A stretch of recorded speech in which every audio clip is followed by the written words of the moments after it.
네, 안녕하세요. 오늘은 그림책과 작가들 이지현 작가 편입니다. 많은 작품을 출간한 것은 아니지만 그 작가의 작품마다 저희들의 기억 속에 아주 강하게 자리 잡는 작품을 내놓았던 그런 작가입니다. 첫 번째 작품이었던 수영장을 말씀드리면 그분이 이지현 작가구나 라고들 생각하실 것 같아요. 오늘 저희는 수영장이라는 이 이지현 작가의 첫 그림책을 시작으로 해서 최근에 출간된 마지막 섬까지 이 작가의 그림책을 살펴보는 시간을 갖도록 하겠습니다.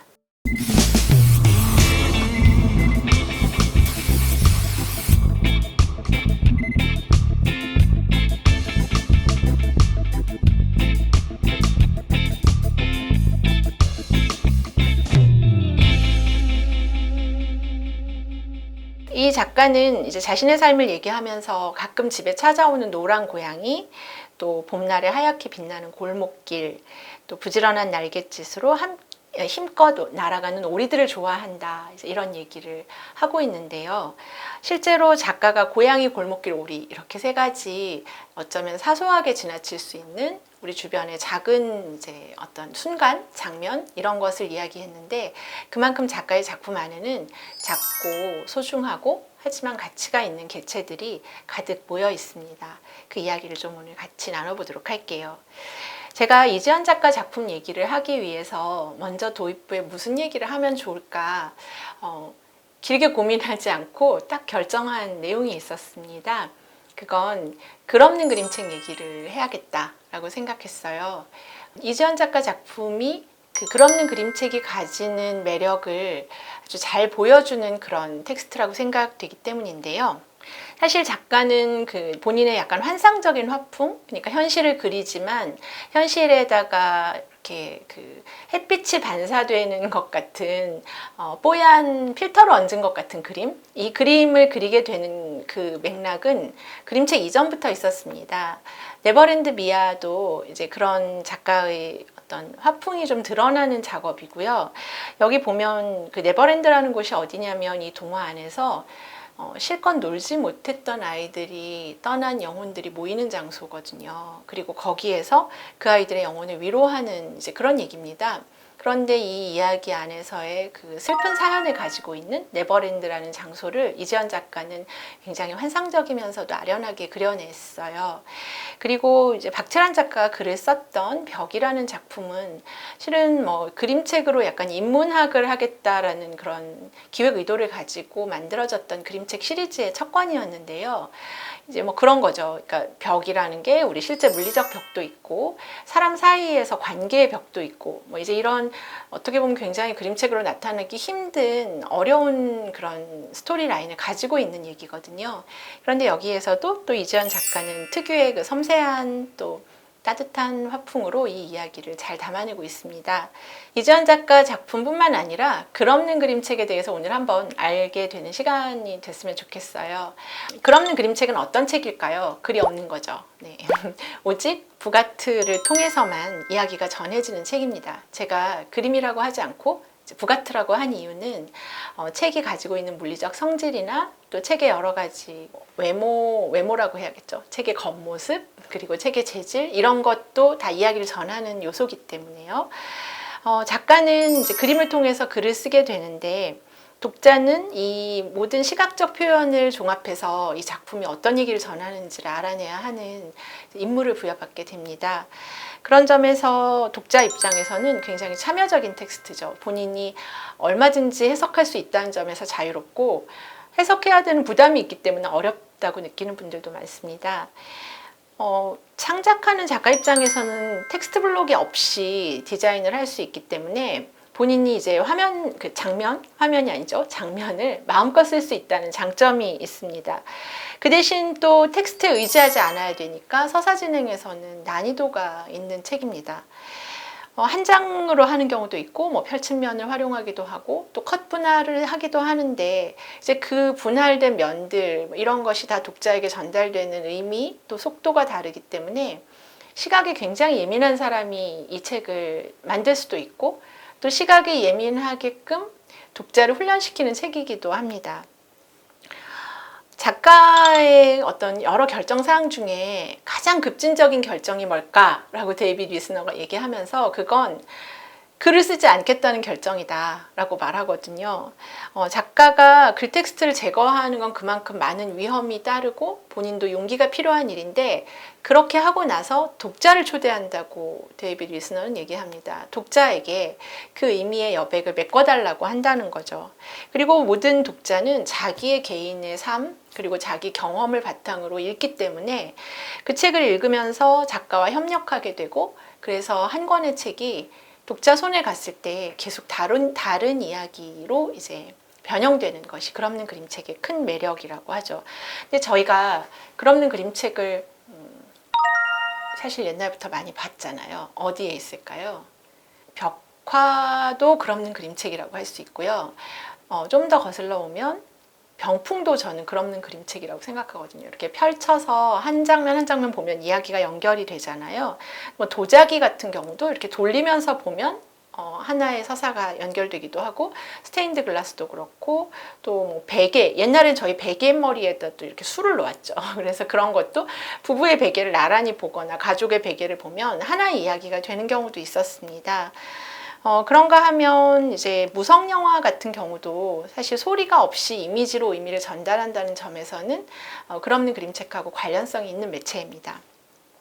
예전에 1731년에 윌리엄 호가스라는 사람이 처음으로 그 순서대로 읽으면 이야기가 전개되는 연속된 그림들 이런 것을 가지고 작품을 했다고 해요. 그런데 그때 이 사람은 목판화를 하는 사람이었는데 너무 재밌는 게 6장 그려가지고 목판으로 밀어서 이걸 팔았는데 그 6장이 너무 사람들한테 인기가 좋아서 당시에 최초로 저작권 논의가 이때 시작이 되었다고 합니다. 이거 너무 잘 팔리는데 돈 받아야 된다. 이제 이런 얘기가 여기서 왔다고 하고요. 그리고 1800년대에는 즉흥 그림이라고 불렀다는 이제 초기 만화들이 등장을 하게 되고요. 그 만화는 연속 그림 만들기라고 불렀어요. 그러니까 이어서 이렇게 그림을 만들어서 사람들한테 재밌는 얘기를 전달하는. 근데 이제 그런 그 그림책, 그림 이야기, 뭐 연속 그림 이런 것들이 결국은 우리가 지금 알고 있는 그림책의 모태가 되었지만 거기에는 다 그림 옆에 글이 붙어 있었던 거예요. 초기 출판물들은. 그런데 1932년에 이제 루스 캐롤이라는 당시의 편집자였는데 이 사람이 글 없는 그림책을 하나 만듭니다. 어린이를 위해서. 그리고 그 책이 최초의 글 없는 그림책이라는 이제 평가를 받고 있는데요. 그 얘기를 하기 전에 제가 잠깐 아까 얘기했던 무성영화 얘기를 좀 해드릴게요. 찰리 채플린이 무성영화를 만들고 그렇게 소리 없이 영화를 틀었던 이유는 사실 기술 때문이거든요. 그때는 소리를 같이 입힐 수 있는 기술이 발달하지 않아서 그래서 뭐 무대 바깥에서 상영되는 그 스크린 밖에서는 노래도 부르고 말도 하고 그건 정확히 말하면 글 없다고 할 수 없는 소리가 없다고 할 수 없는 그런 상태인데 그럼에도 불구하고 저희가 무성영화와 글 없는 그림책을 비교하는 이유는 스토리텔링의 본질을 그림에 두고 있다는 거죠. 소리가 아니라 글자가 아니라. 그래서 지금 저희가 아주 그 1910년대 20년대 경에 멋진 그 소리와 글이 없는 여러 텍스트들을 만나게 되는데요. 그 중에서 그 무렵에 또 소리 없는 월드리스 노블이라는 게 있었습니다. 그래서 그걸 무원 소설이라고도 하고 뭐 글 없는 소설이라고 부르는데 그 무렵에 뭐 정치 풍자하는 그림을 그리거나 약간 포스터 같은 작업을 하는 사람들이 이제 글을 아예 쓰지 않고 그림만 가지고 자신이 좀 더 강렬하고 직접적인 얘기를 하고 싶어하는 그런 저자들이 있었어요. 그래서 책을 내는데 그때 뭐 벨기에에서는 프란스 마세리 같은 사람이 정치풍자 만화를 그려내기도 했었고요. 거기에도 글은 없었대요. 그런데 내용이 너무 서사적이어서 사람들이 그걸 보면 이 사람이 뭘 비판하는지 알 수 있었다고 하고요. 그 밖에도 그 무렵에 막스 에른스트도 글 없는 소설을 내서 자신의 초현실주의적인 화풍을 이제 어떤 서사화하는 그런 과정을 거치려고 했었죠. 그리고 그 1920년대 무렵에 이런 움직임을 아까 제가 말씀드렸었던 루스 캐롤이 몰랐을 리가 없는 것 같고, 그리고 책을 만들었는데 그 책이 딱 32년에 나오고 나서 그 뒤에 한동안 그럼는 그림책이 거의 나오질 않아요. 그리고 60년대에 다시 이제 그럼는 그림책이 등장한다는 얘기를 하는데요. 저희가 역사적으로 왜 이렇게 중간이 떨어져 있을까 생각해 보면 썩 인기가 좋진 않았다는 거예요. 여전히 글이 있는 쪽을 좋아했던 거고, 독자들도 글이 없으면 어렵게 이제 느꼈다는 거죠. 그 32년에 루스 캐롤이 그렸던 What Whiskers Did라는 작품은 토끼굴에 놀러 가가지고 강아지 한 마리가 토끼하고 식사하고 게임하고 돌아오는 그런 재미있는 모험담인데, 이 이야기가 처음에는 그냥 흑백으로 나왔다가 나중에 67년에 가서 같은 작가가 다시 작품을 쓰고 새로 출간을 해요. 그리고 이제 저희가 뭐 1960년, 61년, 뭐 62년 이 무렵에 몇 권의 작품들이 발간이 되는데, 그 중에 우리가 잘 아는 토미 웅거러라는 작가도 있죠. 토미 웅거러가 62년, 64년에 두 권의 글 없는 그림책을 발표하는데요. 그 책들이 다 우리나라에는 번역이 되어 있지가 않아요. 토미 웅거러의 다른 작품들은 번역을 해야 읽을 수 있지만 이 책은 아마도 번역 안 해도 읽을 수 있는 책이기 때문에 그냥 이렇게 지나간 게 아닌가 싶은데, 이 책을 구해서 읽어보시면 아주 재미있습니다. 그리고 그 책 안에 그만의 어떤 유머가 글 없이 펼쳐지는 걸 볼 수 있어요.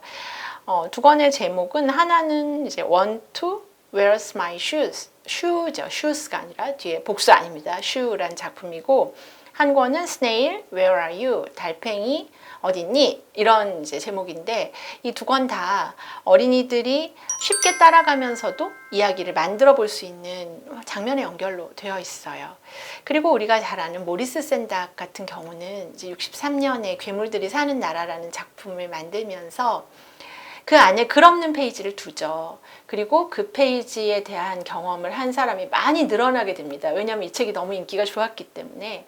그래서 독자들이 그림책 안에 글이 없는 장면도 이렇게 매력적이고 훨씬 우리한테 많은 걸 상상하게 하는구나, 이걸 깨닫고 독자들이 글 없는 그림책을 좀 받아들이게 하는데 완충 역할을 했다. 지금도 저희가 전체를 글 없는 걸로 쓰진 않지만 중간에 글 없는 페이지를 여러 장면 둠으로써 독자가 그 그림책의 그림주도 서사의 매력을 딱 알게 만드는 그런 경우가 있잖아요.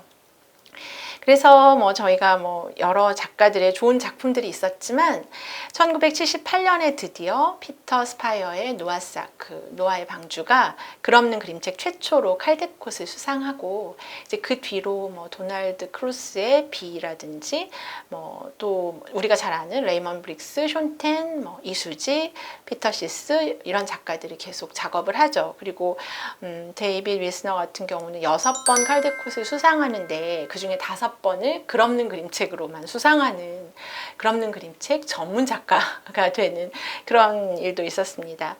그래서 저희가 지금까지 칼데콧 대상이죠. 칼데콧 대상을 수상했던 작품들이 있어요. 뭐 이상한 화요일, 시간상자, 제리 핑크니의 사자와 생쥐, 또 크리스 라슈카의 A Ball for Daisy, 또 매튜 코델의 아까 말씀드렸었던 울프 인 더 스노우가 우리말로는 세상에서 가장 용감한 소녀라고 번역됐죠.